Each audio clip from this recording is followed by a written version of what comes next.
coucou à tous mes chocolats, bienvenue sur notre page Croquette de chocolat. Installez-vous bien pour cette histoire qui va vous faire battre le cœur parce que vraiment, à ce qui paraît, les morales de cette société sont bafouées et hyper bafouées. Il y a des choses qui arrivent et on se demande mais pourquoi cela arrive aujourd'hui, qu'est-ce qui se passe, qu'est-ce qui ne va pas. Écoutons ensemble cette histoire et donnons nos avis en commentaire parce que moi je ne sais pas si j'aurai les mots justes pour dire ce qu'il faut sur cette histoire. Merci d'écouter. Bonsoir Croquette de chocolat, c'est en cachette que je t'écris ça et en pleurant je n'aurais jamais imaginé que ma vie serait transformée en un véritable cauchemar par un simple « oui » devant l'autel. Mon pasteur m'a obligée à épouser un homme, et depuis ce jour, ma vie est un véritable calvaire.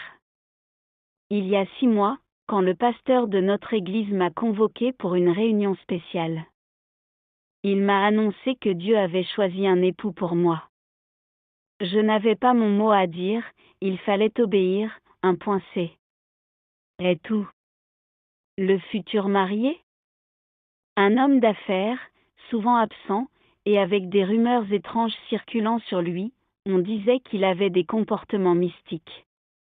Au début, je pensais que c'était juste des histoires, des congossas des villageois. Mais dès le jour du mariage, j'ai compris que quelque chose clochait.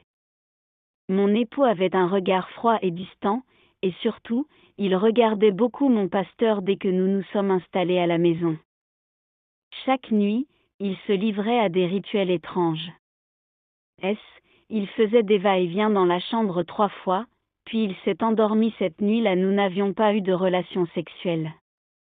J'avais peur de le toucher, après tout, c'était maintenant mon mari, ce qui assurait que ça allait arriver et il fallait que je le respecte, non? Chaque soirée il brûlait des choses bizarres dans la maison et moi je me sentais mal à chaque fois comme si une force sortait dans moi. 2 mois de mariage, pas de rapport sexuel, je ne manquais de rien. Un soir, n'en pouvant plus de ce climat terrifiant, j'ai tenté de fuguer. Mais il m'a attrapé avant même que je ne franchisse la porte, comme s'il lisait mes pensées. Il m'a averti avec un regard glaçant, ne tente jamais de m'échapper, sinon, il n'a pas fini sa phrase, mais je savais ce que cela impliquait. J'étais complètement piégée, sans issue. Les jours suivants furent encore plus terrifiants. Des choses se déplaçaient seules dans la maison, des bruits inexplicables résonnaient la nuit, et je me sentais constamment observée. Un soir, alors que mon mari était dans une transe profonde, j'ai entendu une voix me murmurer « Fuis, tant que tu le peux encore ». C'était comme si la maison elle-même essayait de m'aider. Prise de panique, j'ai osé aller voir le pasteur le lendemain, espérant qu'il me croirait. Mais à ma surprise, il m'a reproché ma faible foi, « Si tu passes trop de temps à écouter les congossas, tu finiras par y croire ». Il ne m'a pas aidé. Aujourd'hui, je suis coincée dans cette situation sans issue. Mes nuits sont hantées par des figures sombres et mon mari devient de plus en plus étrange. Mes parents sont d'accord avec mon pasteur, je me sens comme une prisonnière dans ma propre maison. Je ne sais plus à qui faire confiance ni comment m'échapper de cette vie.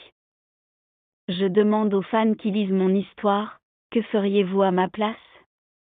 Comment se libérer de cet enfer quand tout semble contre vous? Je suis ouverte à toutes vos suggestions. Priez pour moi SVP, ça va, je dirais que c'est Dieu qui me garde encore. Oh ma soeur, tu as fait confiance à la mauvaise personne. Parce que toi tu es une personne de foi et tu as pensé que comme c'est un homme de Dieu, il va te donner de bons conseils. Mais malheureusement, il ne l'a pas fait parce qu'il t'a livré à une personne très très compliquée qui appartient à une loge, certainement.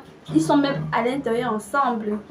Et l'instinct qu'il t'a donné le courage que tu as eu de fuir, utiliser encore ce même courage pour partir définitivement, pour aller vers ta famille. Si c'est que ta famille ne te croit pas, je sais pas, prie vraiment parce que on dit toujours, se fier aux hommes n'est pas la bonne solution, même si c'est un homme de Dieu. Donc, c'était pas une bonne solution. Vraiment, je suis désolée pour ce qui t'arrive. Mais je te dis de prendre ton courage à deux mains, de prier sincèrement à l'Éternel. Notre Dieu va t'envoyer quelqu'un qui va te sortir de là.